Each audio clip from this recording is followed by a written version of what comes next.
Everyone, तो आज मैं आपको बताने वाली हूँ एक ऐसी सच्ची घटना के बारे में जो घटी थी जयपुर। जयपुर में एक नया कपल, नई शादी हुई थी उनकी, जिनका नाम था, मतलब जो हस्बैंड था उसका नाम तो था दीपक और जो वाइफ थी उसका नाम था गीता।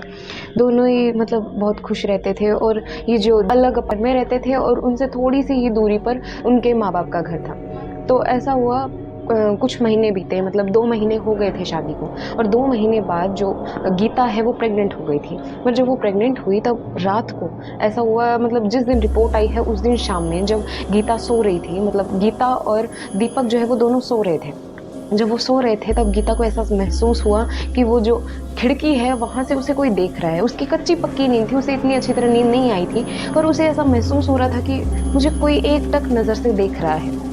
तो उसे थोड़ी घबराहट हुई और वो मतलब थोड़ा देखने लग गई आजू-बाजू में, और कोई नहीं था। बस उसने सोचा कि ये बस मेरा वहम है। तो फिर जो गीता है वो ऐसे पलटी, मतलब जब वो घूमी थोड़ा-सा तब उसने देखा कि एक औरत थी एकदम उसके सामने खड़ी थी। बेड जो है वो वहाँ लेटी हुई है, तो वो एकदम बैठ गई थी। बैठकर देखने लग गई थी कि आखिर है कौन है यहाँ पे, आया कौन है? तो जब वो देखने लगी तो एक औरत थी जो सफ़ेद साड़ी में थी और उसने एक काले रंग का बड़ा सारा टिक्का लगा रखा था। तो वो देखकर ऐसे चौंक गई और बहुत घबरा गई थी, और उसने दीपक को भी जगा लिया कि भई यहाँ पे कुछ है, मुझे बहुत घबराहट हो रही है, मुझे बहुत टेंशन हो रही है। तो उसे मतलब वो जॉब करती थी, गीता जो है वो जॉब करती थी और दीपक जो है वो एक इंजीनियर था, मतलब सॉफ्टवेयर इंजीनियर था वो। तो दोनों ही वेल ट्रेन्ड थे और बहुत मतलब अच्छी तरह सक्सेसफुल थे अपनी ज़िंदगी में। तो पर थे, उनकी उम्र कुछ कम ही थी, मतलब ये जो लड़का था दीपक उसकी उम्र कुछ 26-27 साल की और वो लड़की थी वो 22-23 साल की कुछ।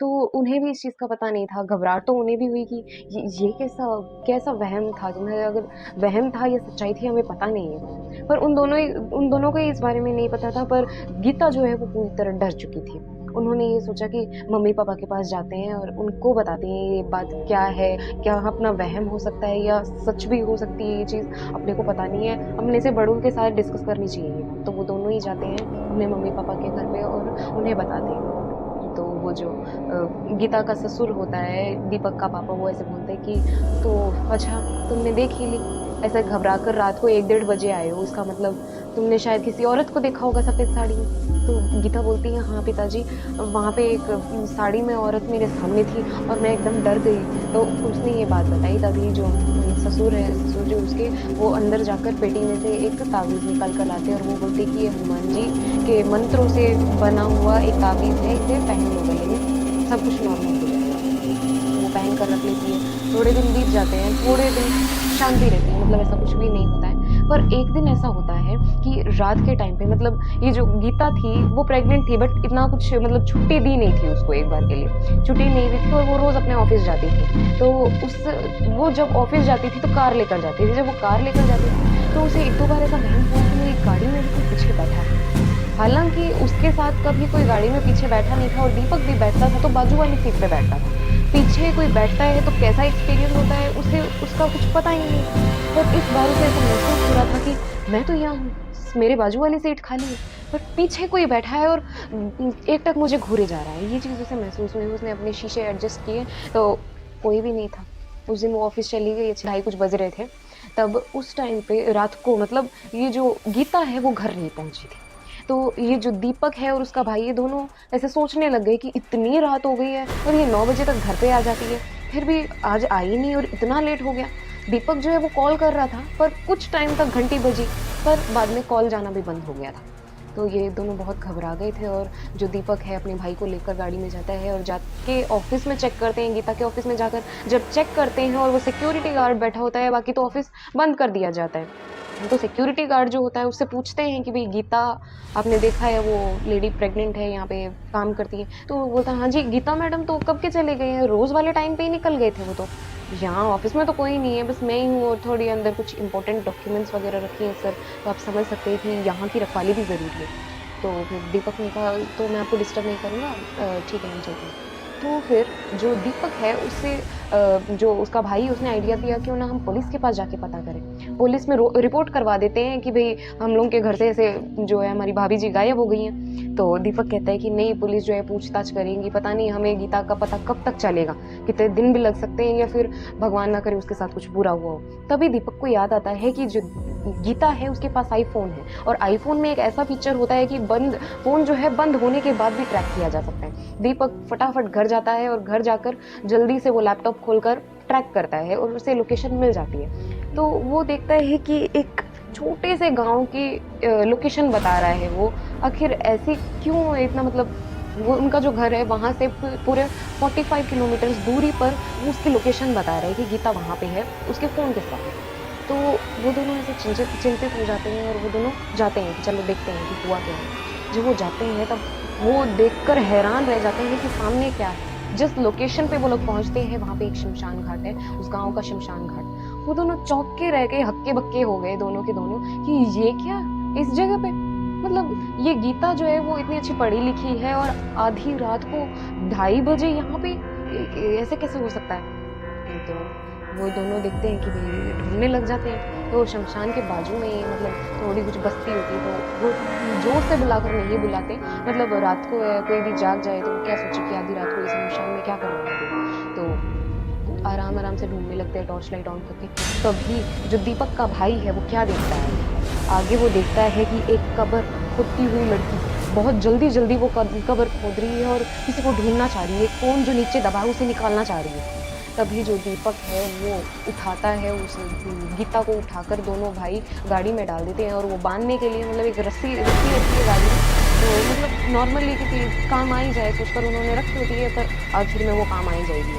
तो दीपक और जो उसका भाई है वो दोनों मिलकर गीता को बांध देते हैं। तभी गीता जो है वो चिल्लाने लगती है, हाथ पैर मारने लगती है कि छोड़ दो मुझे, मेरे साथ तुम बहुत बुरा कर रही हो, तुम्हारा अंजाम बहुत बुरा होगा, मैं तुम्हें छोड़ने वाली नहीं हूँ, तुम सोच भी नहीं सकते कि तुम्हारे साथ क्या होने वाला है, मैं तुम्हें छोड़ूंगी। और ऐसी धमकियाँ देती है वो उन लोगों को। पर दीपक जो है वो बस गाड़ी भगाता रहता है। दीपक का भाई जो होता है वो पूछता है कि भैया अपन चल कहाँ रहे हैं। तो दीपक जो है वो कहता है इसकी बीमारी मुझे समझ आ गई है, हमें मेहंदीपुर निकलना होगा, किसी भी हालत में हमें मेहंदीपुर पहुंचना ही होगा जल्दी से जल्दी। तो वो मेहंदीपुर जाते हैं, 3 से 4 घंटे तक का रास्ता होता है उनका, वो तय कर लेते हैं और सुबह मतलब 6 बजे के आसपास वो लोग मेहंदीपुर पहुंच जाते हैं। जब वो मेहंदीपुर पहुंचते हैं तब उन्हें पता चलता है कि 7 बजे जो द्वार के मतलब जो मंदिर है उसके पट खुलेंगे 7 बजे। तब बैंड बज जाती है कि भाई 1 घंटा और कैसे संभालें इसे। वो अंदर से चीखे जा रही है, चिल्लाई जा रही है, पूरी गाड़ी यहाँ से वहाँ ऐसे बुरी तरह हिला दी और अंदर धमकियों पे धमकियाँ दिए जा रही है। बहुत बुरा हाल हो गया था। दीपक जो है वो जाकर अंदर वहाँ के लोगों से पता करता है कि भाई पुजारी का घर है तो कम से कम हम जाके बात तो कर लेंगे, अंदर जो गाड़ी है उसके अंदर का हाल कोई देख भी नहीं सकता, इतना बुरी तरह वो गला फाड़ रही है और मुँह से ऐसे अजीब और निशान बने हुए हैं उसके, और बहुत डरावनी लग रही है। बहुत बुरा हाल हो गया था सच में गीता का।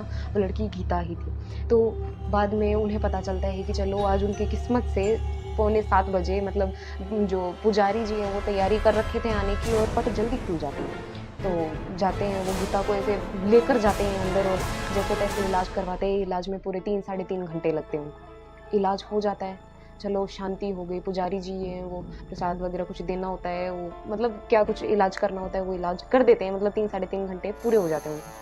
तब दीपक और उसका भाई ऐसे निश्चिंत होकर जा रहे होते हैं। जो गीता होती है वो बेहोश हो जाती है, उसे गाड़ी में बिठा लेते हैं अच्छे से। तभी दीपक जो है मतलब कुछ लेके आ रहा होता है, शायद पानी या पता नहीं, उसे कुछ बाहर काम होता है और वो गाड़ी में बैठ रहा होता है। तभी उसे उसकी माँ की आवाज़ सुनाई देती है, बेटा दीपक। और तभी दीपक पीछे पलट के देखता है और दीपक को ये बात बहुत अच्छे से पता होती है कि मेहंदीपुर में ना ही तो प्रसाद लेना होता है, ना ही वहाँ की कोई वस्तु अपने साथ लेनी होती है और ना ही पीछे पलट के देखना होता है। जब भी हम दर्शन वगैरह कुछ कर लेते हैं तो मेहंदीपुर में कभी को एक बार कदम जहाँ रख लिया और वहाँ से जब हम लौट रहे हैं तो पीछे पलट के देखना ही नहीं होता। और कई बार ऐसे छलावे हो जाते हैं, वहाँ जो शक्तियाँ होती हैं वो इस व्यक्ति को, जो व्यक्ति आए होते हैं, जो लोग आए होते हैं, उनको मजबूर करती है कि वो पीछे पलटे और वो जो शक्ति है उनके साथ साथ चल पड़े। तो दीपक पीछे पलट गया, बहुत घबराया हुआ था।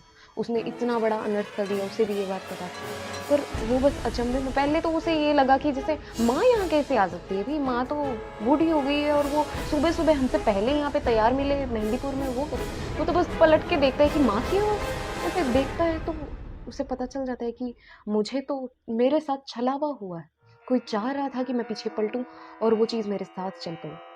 तो वो लोग शांत थे, कुछ नहीं हुआ। ये जो दीपक था वो शांत था, पर अंदर ही अंदर घबराहट हो रही थी कि कहीं कुछ गलत ना हो जाए, कहीं कुछ गलत ना हो जाए। अब जो गीता थी उसके साथ सब कुछ नॉर्मल हो गया था। दीपक और उसका भाई भी सब घर चले गए थे। 15 दिन 20 दिन बीत चुके थे और उन्होंने फिर से वो मेहंदीपुर गए, मेहंदीपुर चले गए, फिर पूजा पाठ वगैरह करवा ली। फिर भी पुजारी जो थे वो यही कह रहे थे कि अभी तक तो सब ठीक है, कोई जो शक्ति है जिसने आपके साथ छलावा किया वो अभी तक तो हावी नहीं हुई है। बाकी अगर कुछ गलत होता है तो ये मंदिर यहीं पे है, बाबा यहीं पे, सब कुछ ठीक हो जाएगा, परेशान मत हो। पर बात ऐसी है कि ये जो बात है ये कुछ ही महीनों पुरानी, मतलब महीने भी ज़्यादा कुछ बीते नहीं, 2 महीने पुरानी बात हो गई। तो अभी तक तो सब कुछ नॉर्मल है, आगे की अपडेट कभी भी आ सकती है। तो कैसी लगी स्टोरी मुझे बताना ज़रूर, और ये जो स्टोरी थी वो 100% श्योर थी, रियल थी। तो वीडियो पसंद आई हो तो लाइक करना, चैनल सब्सक्राइब करना, अपने फ्रेंड के साथ ज़्यादा से ज़्यादा ये वीडियो शेयर करना। Bye and have a great day.